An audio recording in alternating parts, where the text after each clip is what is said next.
Ciao, everyone, and welcome back to Experience Italy with Friends. Since we've spent the first 2 weeks of our new life in Italy, in Calabria, this episode is dedicated to this beautiful region in the south of Italy.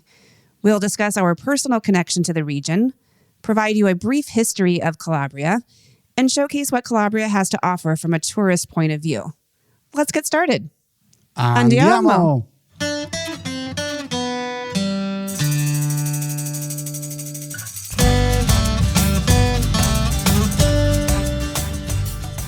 Experience Italy with Friends is a travel and lifestyle podcast where we will explore our favorite destinations and hidden gems, share key travel tips and cultural insights, and provide real-time updates about our move to this remarkable country. Join me, Tanya Razzo, an Italian travel expert and founder of Amici Vacations, and my Italian husband and producer, Davide Razzo, on a journey that is sure to inspire you and prepare you to create immersive and authentic experiences of your own in the beautiful country of Italy. Hello again, everyone, and welcome to our 5th episode. I'm your host, Tanya, and I'm here with my co-host, producer, and husband, Davide. Ciao a tutti. Today's episode will be all about the region of Calabria, where we spent our first 2 weeks after moving to Italy. Calabria is the most southern region in the mainland of Italy. The island of Sicily is technically the most southern region. And because it's in the south, it has a warmer climate, hot summers, and mild winters. And to help you create a visual in your mind's picture, it's in the toe of the boot of Italy. It's surrounded by water, the Tyrrhenian Sea on the west and the Ionian Sea on the east, and it's very mountainous. And that's where my parents were born and raised before getting married and moved to Switzerland. And where they now live again when they retired 5-7 years ago. So yes, Calabria is near and dear to our hearts. Over the past 25 years, we have created many family memories consisting of hot, lazy days on the sandy beaches, strolls, Passeggiate. along the coast, the most beautiful sunsets, and amazing spreads of local and spicy cuisine. Mm-hmm. But before we dive into today's discussion, let's provide a quick update on our new life in Italy, Tanya. Yes. So what have you been doing the last 2 weeks? Well, we've been spending time at your, parents' home in Lamezia Terme, Calabria. Yeah. And I've really enjoyed spending time with family, but it's also been focused on a lot of administrative items. Yeah, we were very busy with that about, taking the residency, getting an identity card, codice fiscale, health insurance, trying to open up a bank account, but... Well, we'll get there. Yeah, so lots of fun stuff, I got to tell you. And I have to say, though, it's gone better than maybe I was expecting. If you can accomplish one thing a day, it's a success. And I feel most days had an accomplishment. And I love the Calabrian network or phone a friend because everybody has... I know somebody. I have a friend, and that's been super helpful. It was so helpful. So we were fortunate in that and got to kind of experience the I have a friend concept firsthand. But we ran into a snack with you. Yes. And I learned that my name change was going to create some obstacles. And just to kind of share with everybody, like Italians don't change their name when they get married. I never quite understood that this was an American concept or... I don't know how many other countries do this or not. Switzerland or Germany, you can change your name after you get married. You can take the last name of your husband or maybe they hyphenate or they do both names. So. But in Italy, they stay with their maiden name. So legally, I'm required to revert to my maiden name.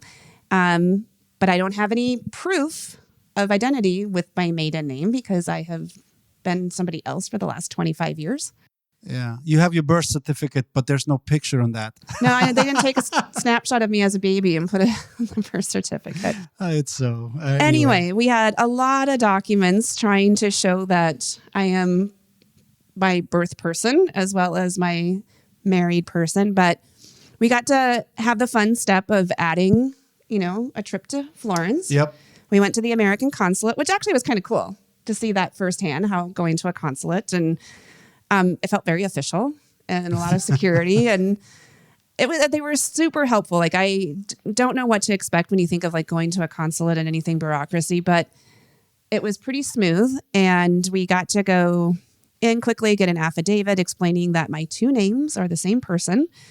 And then we had to get that also stamped by another office in Florence. So we got to have a great hike. Yeah, we went to the Prefettura, which is a different police station, I guess, as the Questura. And I don't know the difference. No, but I remember it was about 3 kilometers we got to add to our exercise for the day. And I mean, in Florence, I can't complain. It was beautiful. So we had a nice lunch, took the train back to Pistoia. And I guess speaking of Pistoia, that was kind of our last big activity in these first couple of weeks as we drove up to Pistoia, which is near Florence. And we're here now. We're getting settled in. And we'll talk more about this on a future episode. I don't want to jump the gun, but we'll say that we're loving it so far. It has a really good vibe and seems to fit us. Yeah. And it's been fun to get out and about and visit wineries and suppliers in the Tuscan, region already, and had fun meeting up with the client during their trip. And especially now going forward in Tuscany, I've kind of been warning all my clients because I know exactly when and where they will be. I may just show up. Yeah. So that was fun to add that to our life now that we can be here along with our clients that are touring around the region.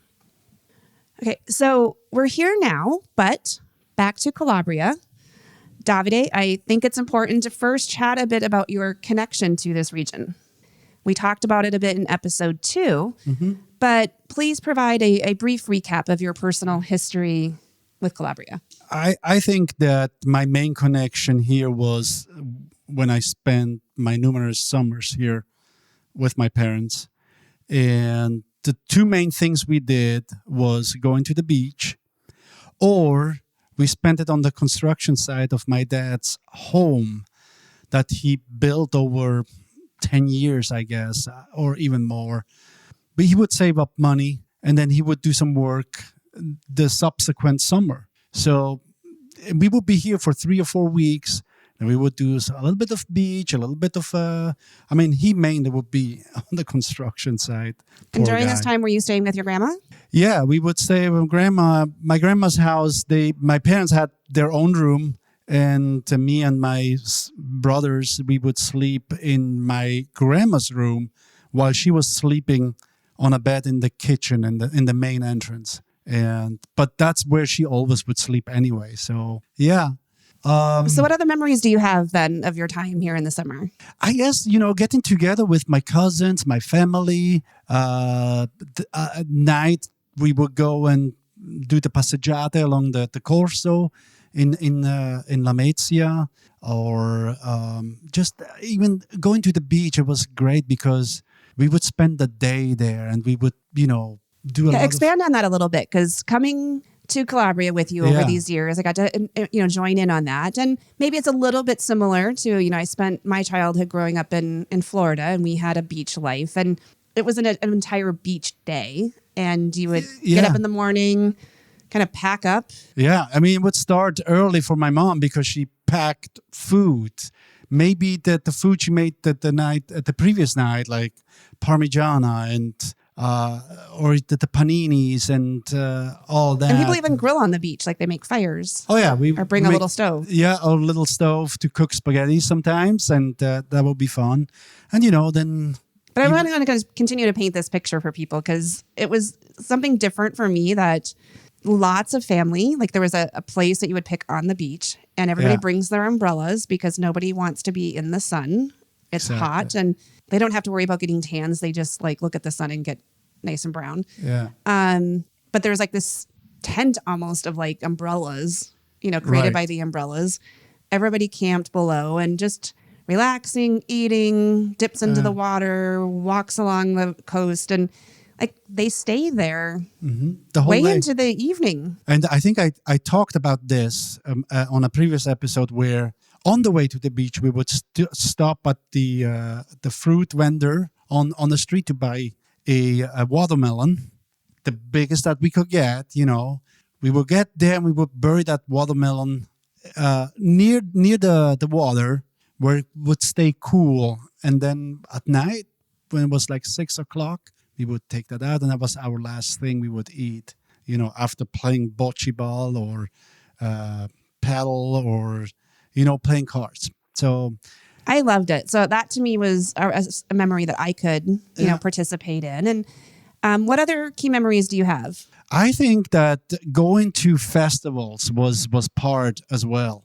A lot of the small towns in Calabria, they would have their own festival in the summer where they would invite an A-lister singer, and he would then play there and sing, and so we would to go to these concerts. Those festivals had a lot of the stands where you could buy food or toys. So I have a little story about those toys. The other day we went to the bar. My dad brought me to the bar, and there was this guy that owned the bar. And I looked at him and go like, "Your face is familiar, but I don't remember you. I don't know. Are you a relative of my dad?" And said, "Well, sort of, yeah, but." And I would look at my dad, and I would tell, "Who is he? I know him." And he goes like, "You don't remember him? How many toys did you buy from him when we would go to these festivals?" And of course, I go, "Oh yeah, now I remember you." Oh, yeah. that's So cool. he had like a stand of toys, and we would always go there because he would give them to us for cheap. So That's really cool. yeah. So, I mean, that kind of speaks to the Calabrian culture a little bit. I mean, Yeah. the beach and like the friendliness, and the people have been here their whole lives. But how else would you describe the Calabrian culture, and especially in comparison to maybe other parts of Italy? I mean, the kind of known saying is, as you go from the north to the south, people get warmer, more open, more familial. I don't know. What would you say? I mean, the Calabrians are like almost all the people in the south are very warm and welcoming. If you need something, they try to help you right away. I mean, even like the friends of my dad that, "Oh yeah, I called the questura," or I know a guy at the health department that can get you the tessera right away. And so they really give you their hearts. So and that's the culture that that I really love about Calabria and the people there. They're very warm. So. Yes, and they embrace family. I mean, all of Italy does. But speaking as, new to the family, I was warmly embraced, and we would go visit some of your aunts and uncles. And I know I was first surprised. I mean, you could say they give you the shirt off their back, but they'll give you their bed. Yes. And I was like, oh my goodness, this is the master bedroom. Like, would you offer this to guests? And that's more the custom is hospitality. You don't have a guest room. It's you go sleep in the guest room, and they give you your room. So, Davide, thanks for the personal history with the region. But can you also provide us with a mini history lesson about the region of Calabria? Okay, I will try, because I think to better understand the culture in Calabria, you need to know a little bit of history. And the culture comes from a lot of the people that ruled that region for so many years. Centuries. Anyway, but so I will give you kind of a brief history of Calabria, and I'll try to keep it really short. Okay, we're starting in the BC centuries. Yeah, though. so the first sign of life evidence was in the Paleo Age, where they found traces of life in all over central Calabria. Then in the Bronze Age, more in the south, they were populated by Siculus, which are the people from Sicily. And then there were also Italy and Morgedi, where they settled in the western central part of Calabria. So you heard that right, Italy, right? It's Italy. So Italia was named the region of Calabria in the 6th century BC. So the word Italia was coined back then. So this is really, their claim to fame is that Calabria named Italy. Yeah, and nobody else can say otherwise. Okay, noted. So let's move on. In the 7th and 8th century BC, Calabria was actually overtaken by the Greeks in their Magna Graecia period. So that was when the Greeks were colonizing all southern parts of Italy, and their influence is still there today. And it all left with archaeological sites. Their colonization lasted about until the 4th century BC, when the Bruzi came over in that region and took over the Greeks. So the Bruzi didn't last long, because the Romans came in the 3rd century and dominated that region with their influence, and especially politically. But what the Romans did, what the Bruzi didn't do, is to leave the locals with their local politics. So even though everything was coming from Rome, they let Italy and the Bruzi handle their own local politics. Okay. So that we're now in the 2nd century after death, so AD.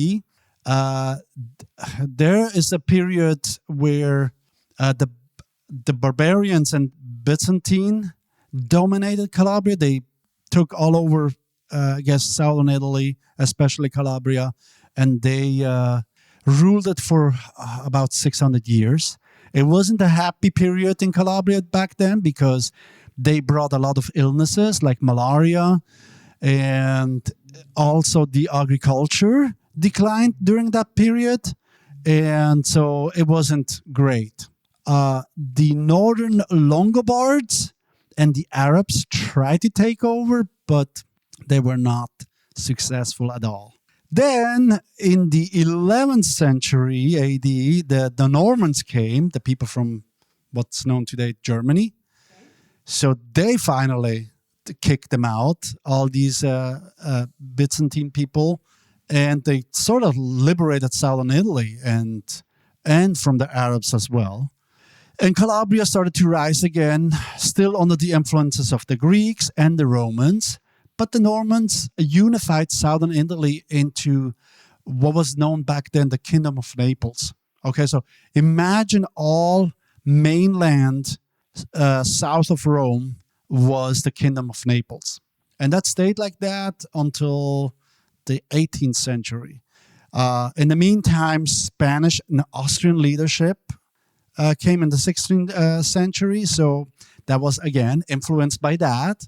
And then the Bourbon, not the bourbon to drink, but the Bourbon, the people. So the Bourbon came in the 18th and 19th century, and they ruled with King Charles, or Carlo from Bourbon. And during that his reign, Calabria was restructured politically in what is still known today, with the 3 provinces of Cosenza, Catanzaro, and Reggio Calabria. Okay, so let me interject here for a minute before you go into like current day. But what was, I guess, your opinion of like all of these invasions? And was it just its location in the Mediterranean that made it easier? Was it the agricultural resources? You know, what was drawing all of these different countries to want to take over Calabria? All above. It was, the south of Italy was known with its agriculture, and it was a strategic point in the Mediterranean Sea. Sicily was another region that was very important during that time period. So that's why it was sought after. Okay, so after all of these different invasions, they all left their influence and cultural marks on the region. And now, how did we get to current day Italy. Okay, so back in the 19th century, like I said, the south was still autonomous under the Kingdom of Naples. Then it became the Kingdom of Regno di Due Sicilie, which included Sicily as well then. But then Garibaldi came on order of the King of Savoia and started to unify Italy. So in 1861, they finally unified Italy. They called that whole land Italy. So it was the kingdom and the reign of Italy. And how is that important for southern Italy? Well, and you can read that in the history books, but basically the North plundered the South of its resources. And so Let's take all the resources from the south to bring it to the industrialization of the north, right? So with that, people started to leave southern Italy. They either went north, even further north of Italy, or what was known the colonization of the Americas, South America, North America, Canada, the U.S. Well, you've also noted here Australia. Australia. So, but people were needing to leave the country because of poverty. And, it was that they left them dry. That there was nothing for them to do anymore. So it's a little bit of a sad history point for the South in Italy. So another obstacle was Calabria was hit again with malaria, and the remaining population started to shrink even more. So on top of that, yeah. And now, how is that? Today? I mean, today. So after World War II, right? There's the kingdom became a republic. So Calabria was tried to be made autonomous to catch up economically, but they never did that. So, and they're still trying to economically to catch up. So, well, thank you, Davide, for that historical overview. I think it really helps to explain how Calabria was shaped and also how you see those influences of the different cultures in Calabria and the architecture. And at times it looks Greek, it looks Middle Eastern, and looks Spanish. And how did all of this come about? So that was very helpful. So thank you for that. Yeah. So, well, let's discuss now what Calabria has to offer from a tourist perspective. So, yes, why should people come here? Yeah, exactly. So, well, first and foremost, I think we need to start again with these stunningly beautiful beaches. And we've covered this before in other episodes and as we started today's discussion. But when I think of Calabria, my mind immediately goes to the beaches. And I believe it's safe to say it's the main reason tourists flock to the region for all of these amazing beach resorts and the culture of summers and beach in Italy. And I would say it's both along the Tyrrhenian Sea on the west coast and on the Ionian Sea on the east coast. There are many, many, famous and popular beaches. So starting with the west coast, some of the best beaches are kind of going from like north to south, a little bit of the, again, we're all in the toe of Calabria, but on the northern part of that is Praia Mare. Yeah. The San Nicola Arcella. San Nicola Arcella Beach. We've never been there. And I so want to go, but it's like 3 hours away from my parents. It's just driving up that Strada Statale 18, and it's so long, but we're going to have to make a point one time. Yeah.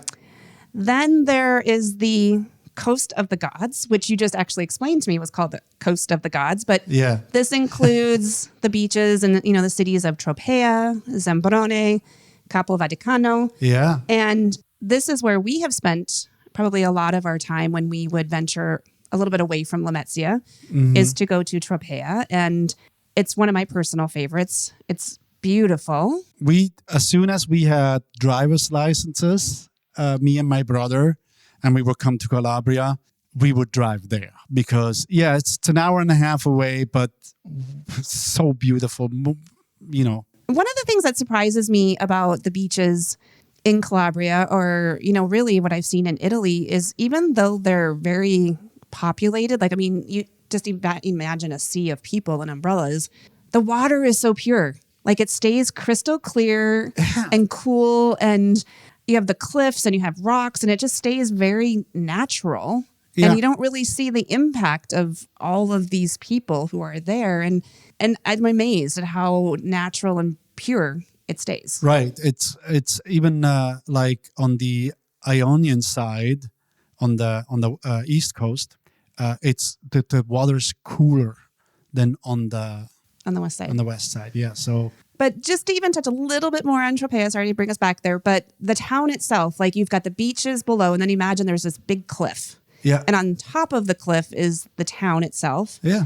And it's charming, it's quaint, it offers amazing views over the area and the most beautiful sunsets. Like you go up and there's a particular piazza that we've gathered and we've taken family pictures to get the sunset in the back. And, you know, we stayed there once for like a few days with family just to really get to know Tropea and love the town, even if it is a bit touristy. And it wasn't just a summer destination. We learned a couple of years ago, we went at Christmas time.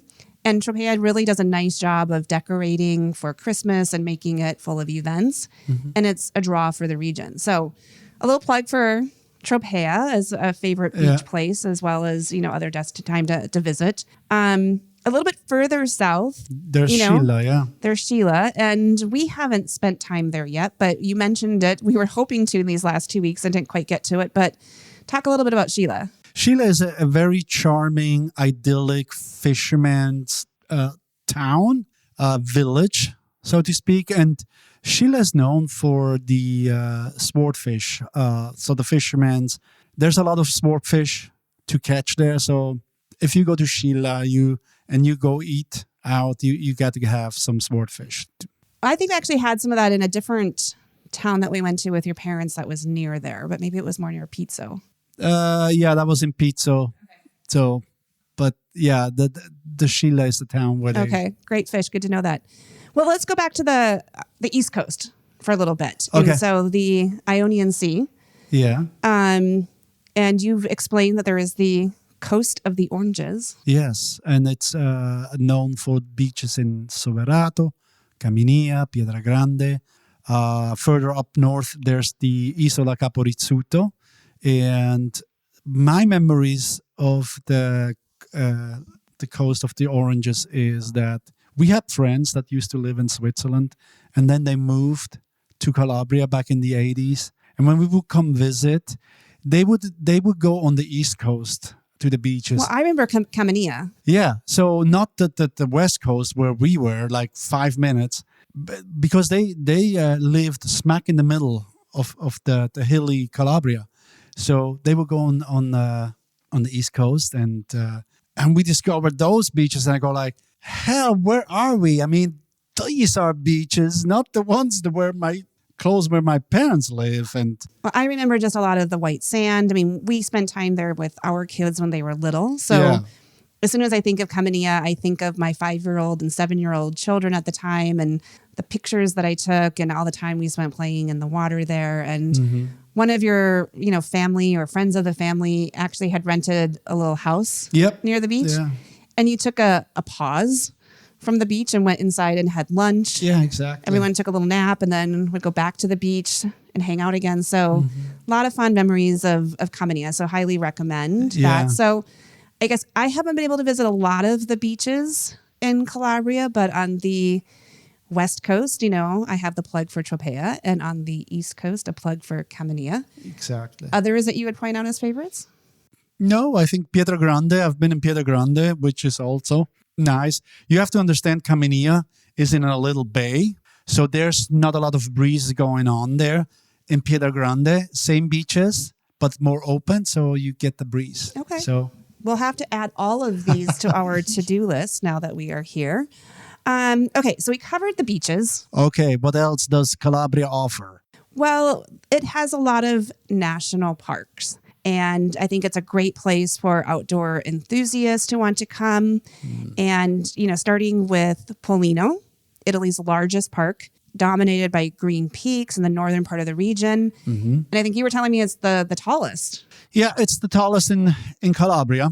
So it's the tallest mountain there. So and then Sila, we actually just went there. Yeah. Last week or a week before last. Yeah. Known for its, rolling green hills, dense forests, and it's right smack in the middle of Calabria, like central, like both from the north to the south and east to the west. It's a really central point.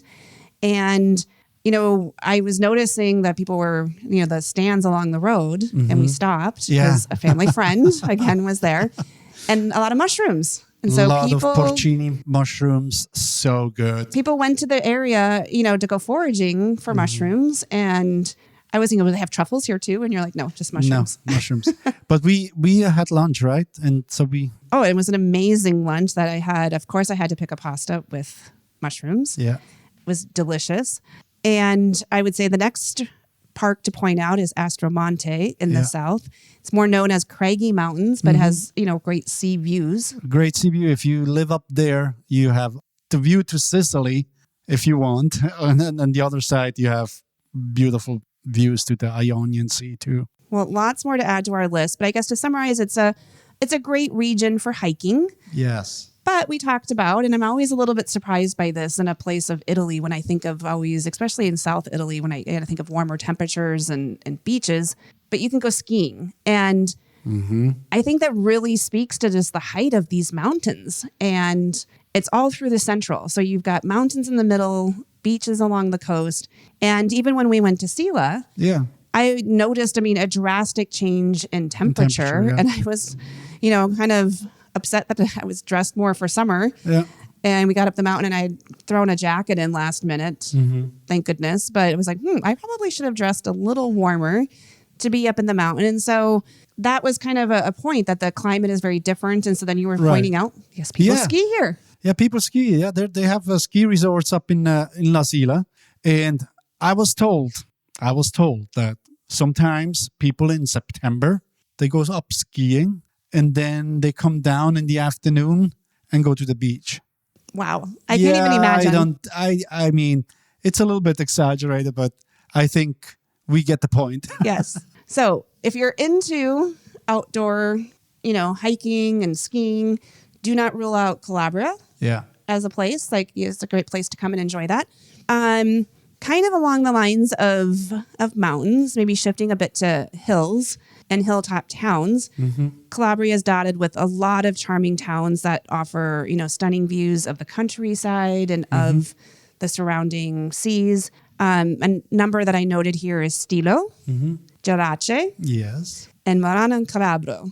Yeah. And I think personally we have yet to visit these, and I don't know if you've gone there or heard of these. My cousin really recommended Gerace and Stilo as they have a lot of archaeological sites there from the Greeks, some Romans. So to see a little bit of what's left behind. Well, I'm excited to see those at some point. We always talk about our love for hill towns in Tuscany. And, I think we've always stayed more along the coast in Calabria. But now that we've been to Sila and gotten a taste for some mountain life, I want to make sure we add some hilltop destinations to our to-see list. I think another thing to cover as we give an overview of Calabria and what is there to visit as a tourist are some of the bigger cities.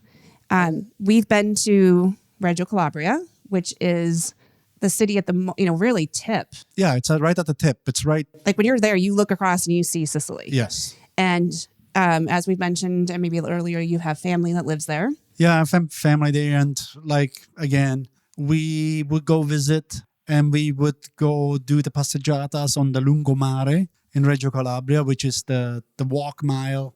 It's like a mile or two. You just can walk along the beach. Yes, it's beautiful. It's so beautiful. And great sunsets. I think I have a family picture of all of us, and there was 20 to 25 of us on this walk, and we stopped. Hey, let's get a picture. So that was special. And other, city that to point out is Catanzaro. It's the capital of the region. It's the capital of the region, the home city of my parents, basically. Yeah. I don't know that we've spent any time there. Have you? No. We would go there if we had some administrative things to do because everything is there. Probably bigger shops too, and if you want to do shopping.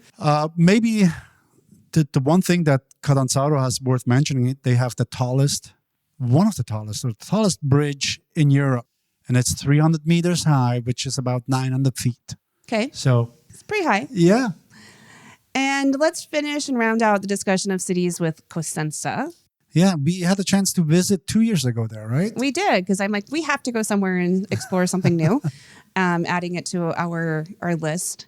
And I really enjoyed it. I think I did a post on this on Instagram if anyone wants to go back and look at Cosenza, but they had a lot of great churches that we visited, a cute coffee shop, you know, some shops. It was worth going. I enjoyed it. Yeah. And I think you have family or friends of family that... Friends of families that they live there now. Yeah, so, they moved there, Yep, it was nice to visit. Okay, so I think we provided a nice overview of what physically to see and go visit, from the beaches to the hilltop towns to the cities and the parks. Let's round out this conversation of tourism in Calabria with a bit on its cuisine. And as we've talked about, I mean, Italy is very much farm to table. So we need to understand, you know, agriculturally what the region is known for. Right. And as just driving through, it becomes evident that lots and lots of olive groves. Olive groves, wineries, a lot of wine production, especially in central Calabria. Also, worth mentioning, where my dad built his house, once upon a time, it was only vineyards there. The house was surrounded by vineyards.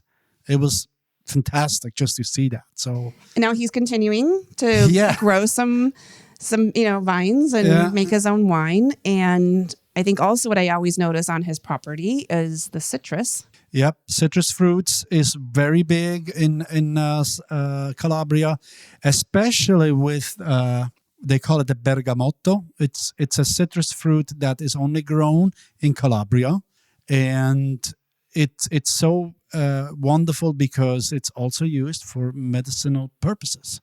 So we'll need to stock up on I some. never had bergamotto though. I need to try it.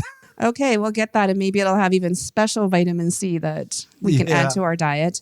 One of the things I like to point out are the onions. They are known for, their red onions from Tropea. Yes. And they're super sweet. Very sweet. They're grown in Tropea on sandy ground. So, but, as like the San Marzano tomato, these are San Marzano tomatoes. No, San Marzano tomatoes are only grown in that region.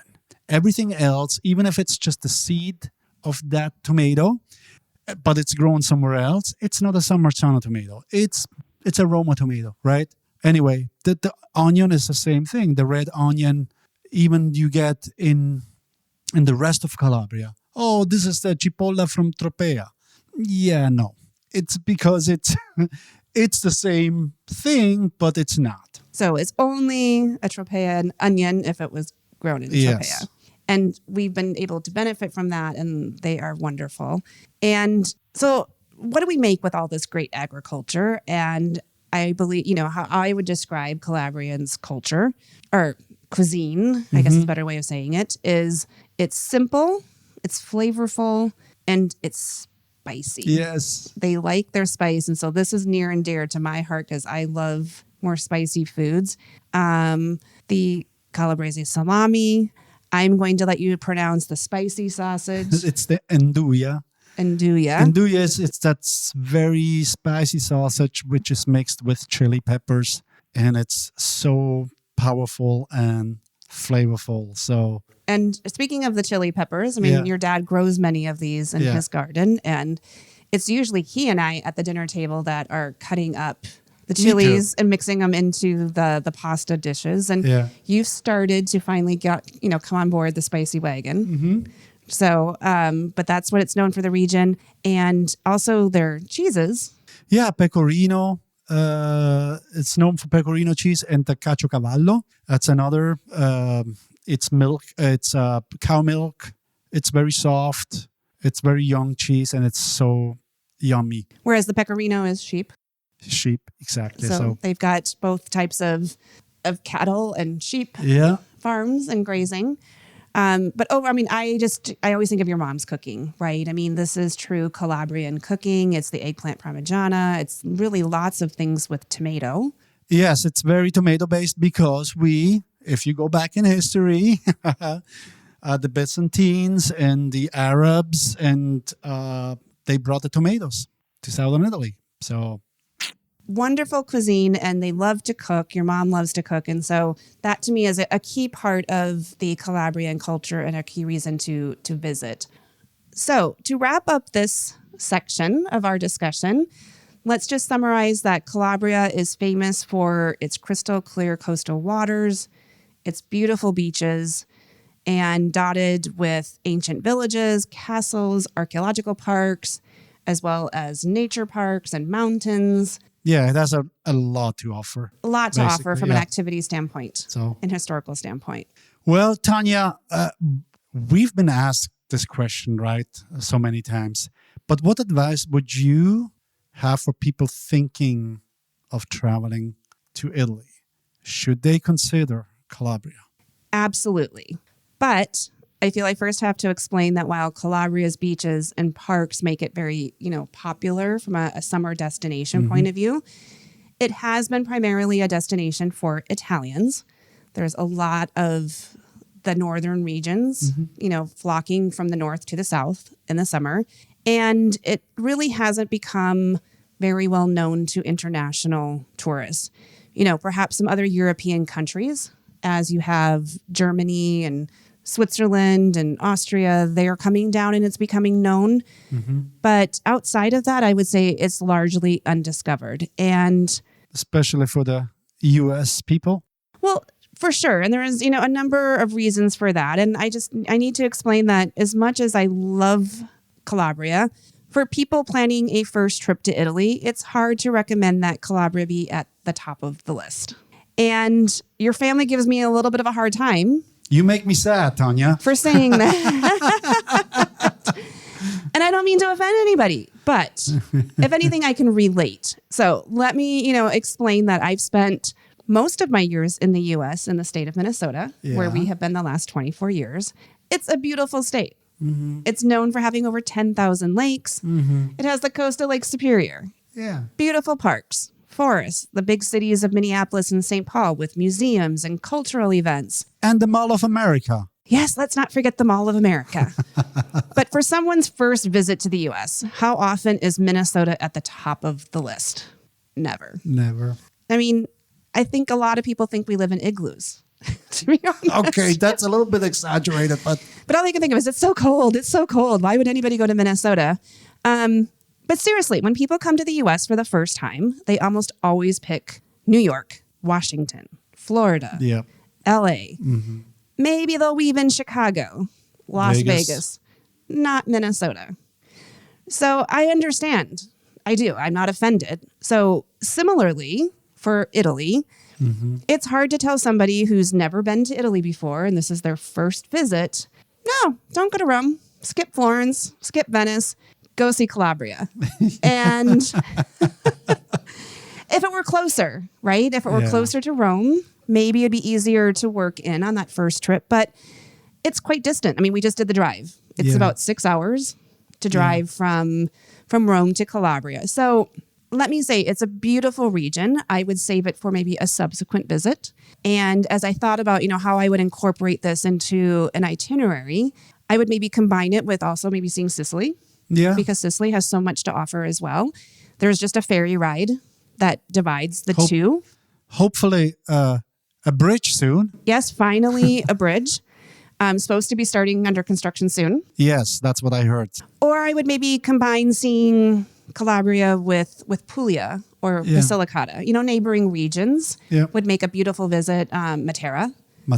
To combine that with Calabria. So the other things I want to point out about visiting Calabria as a tourist, one, there are 2 international airports in the region, Lamezia Terme and Reggio Calabria. Yep. So that makes it a little bit easier if you want to, fly in, or even from a northern region, you can fly into Calabria. But secondly, you'll need to rent a car. And absolutely. There are trains, but not all places are reachable, and definitely not up in the mountains. And, many of my clients specifically state they don't want to rent a car. They don't want to drive. Right. They don't want to drive. And I understand that you're in a foreign country and it just creates something more to have to get to know. And once you get more familiar, maybe. But again, it creates a little bit of an obstacle coming to Calabria, but you do need to have a car. But they can hire me. They can.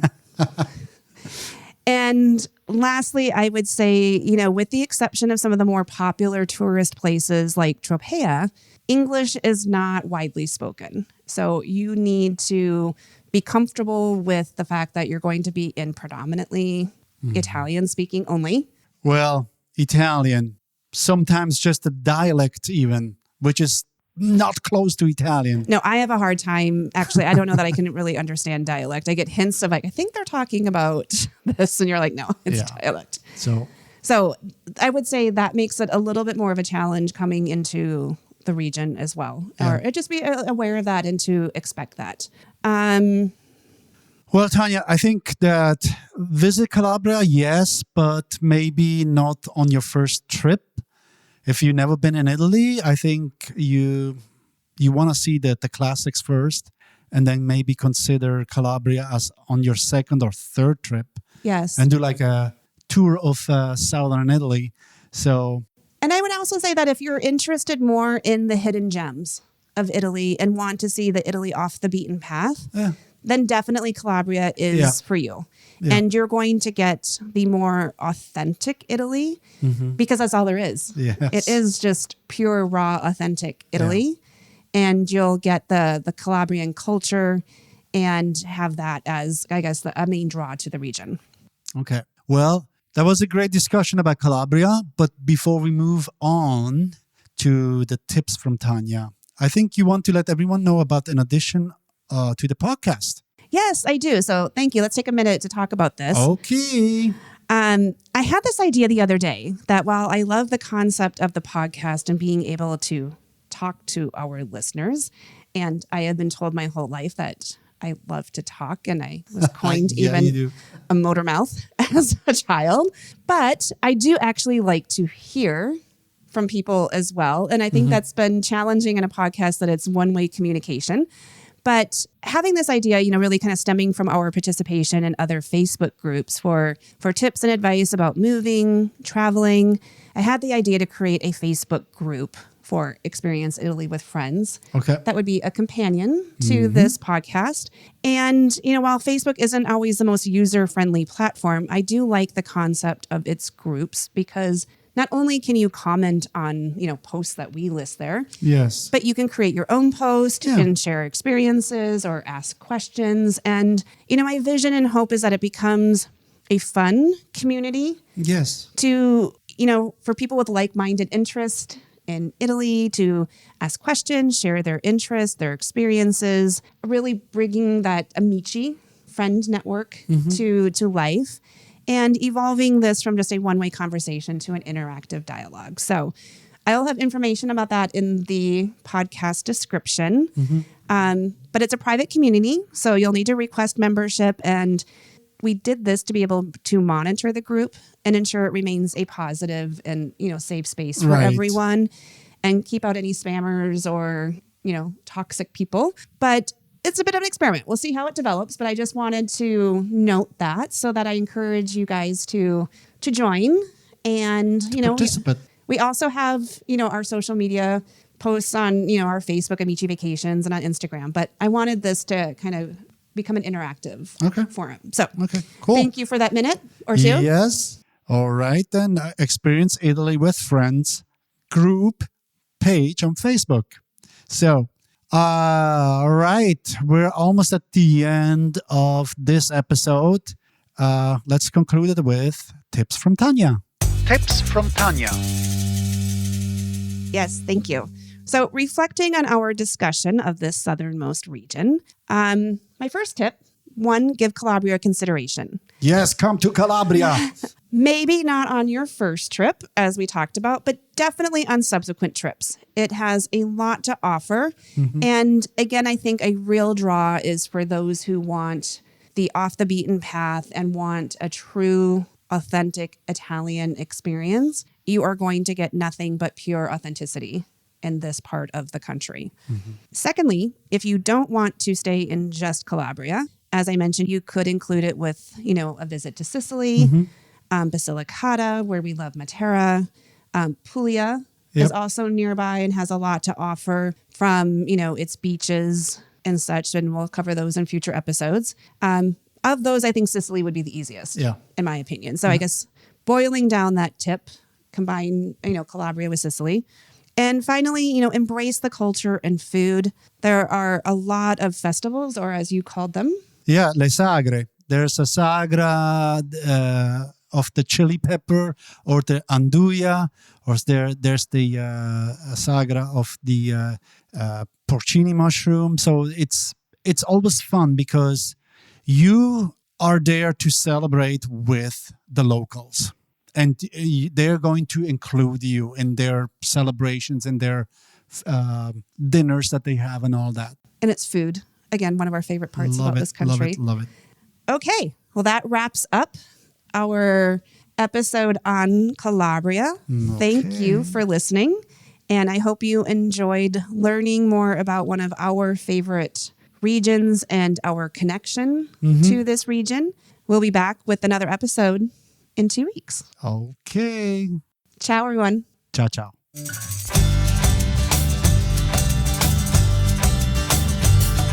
We hope you've enjoyed Experience Italy with Friends.